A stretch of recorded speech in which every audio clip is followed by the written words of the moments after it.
So God maybe is telling Moses or Adam and Eve over the course of 6 days how he created everything over a much longer period of time. Moses wrote Numbers and Deuteronomy. They point to the same events. So can we read them sequentially? How should we read Genesis? Well, so Moses wrote Numbers and Deuteronomy, and he does refer to those in an oblique way when he talks about how there's a 6-day creation week, and the seventh day God set aside for rest, so therefore we should do that. But that doesn't actually tell us if we should read Genesis 1 or 2 sequentially or not. That's really important.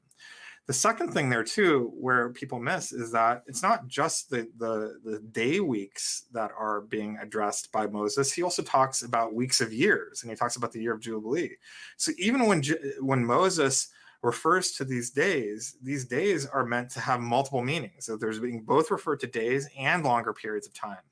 So my personal view that makes the most sense to me, I wouldn't even call it a personal view, because I don't know if I would necessarily land on this, but a view that makes a lot of sense to me, which once again you can see a lot of people wondering about, is understanding those 7 days as literal 24-hour days that refer to larger periods. And I'd understand them as a telling potentially. So God maybe is telling Moses or Adam and Eve over the course of 6 days how he created everything over a much longer period of time. And so he says, first I did this, and he spends the first day talking about everything he did in the first day.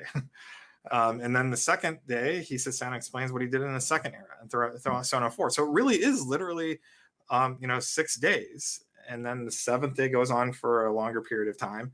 And then that's exactly how Moses refers to them in Numbers and Deuteronomy, because he refers to them as literal days, 24-hour ordinary days, but also longer periods of time at the same time. And so I think that actually ends up really, marrying nicely with how Moses discusses it. But once again, even if you reject what I just said right there, the way how Moses refers to these days in Genesis and in Numbers and Deuteronomy tells us really nothing about whether or not Genesis 1 and 2 should be read sequentially.